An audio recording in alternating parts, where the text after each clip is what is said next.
അപ്പോൾ കുറച്ചൊക്കെ നമ്മൾ അലൗഡ് ആയിട്ടുള്ള സ്ഥലങ്ങളിലുള്ള വീഡിയോസ് നമ്മൾ ഇട്ടിട്ടുണ്ട്. ഇനി പിറ്റേ ദിവസത്തെ ഒരു വീഡിയോയും കൂടെ ഉണ്ട് കേട്ടോ.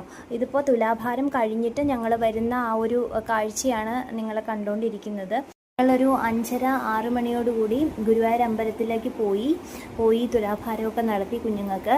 അത് കഴിഞ്ഞ് പിന്നെ എല്ലാം കഴിഞ്ഞ് തിരിച്ചു വന്നപ്പോൾ 9 മണിയായി.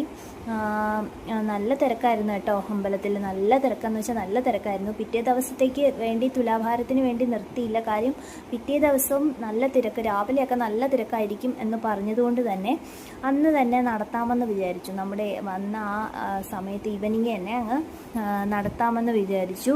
അങ്ങനെ എന്തായാലും ആ നേർച്ച ഭഗവാന്റെ മുന്നിൽ നമ്മൾ നടത്തി. കണ്ണനെ കണ്ടു, തൊഴുതിട്ട് ഇറങ്ങി വരുന്ന ആ ഒരു കാഴ്ചയാണ് ത്.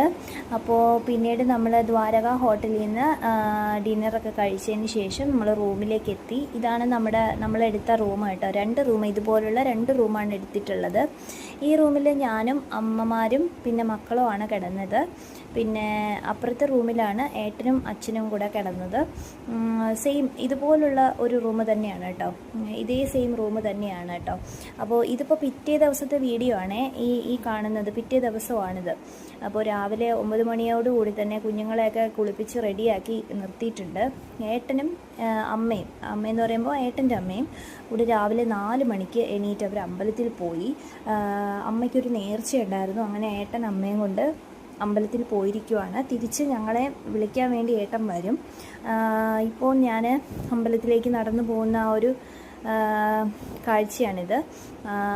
നമ്മൾ റൂം എടുത്ത ഹോട്ടലിൽ നിന്ന് നടന്നു പോകാനുള്ള ദൂരമേ ഉണ്ടായിരുന്നുള്ളൂ കേട്ടോ. അങ്ങനെ ഞാൻ കുഞ്ഞിനെ എടുത്തിട്ട് ഫ്രണ്ടേ ഞാനിങ്ങനെ നടന്ന് പൊയ്ക്കൊണ്ടിരിക്കുവാണ്. ബേക്കെ ഒരു മോളെ എടുത്തിട്ട് അമ്മയും ഉണ്ട്. ഏട്ടനാണ് ഈ വീഡിയോ എടുത്ത് തരുന്നത്. അപ്പോൾ ഞങ്ങളെ വെയിറ്റ് ചെയ്ത് മറ്റേ ഏട്ടൻ്റെ അമ്മ അമ്പലത്തിൽ ഇരിപ്പുണ്ട്. അപ്പോൾ ഞങ്ങൾ റൂം എടുത്ത ഹോട്ടലിൽ നിന്ന് നടന്ന് വരാനുള്ള ദൂരമേ ഉണ്ടായിരുന്നുള്ളൂ കേട്ടോ.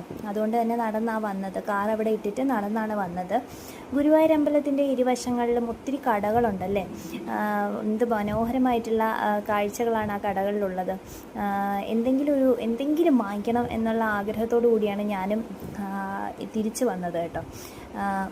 ആ ആഗ്രഹം സാധിക്കുകയും ചെയ്തു. ഒരു ചെറിയൊരു കൃഷ്ണനെ വാങ്ങിച്ചു.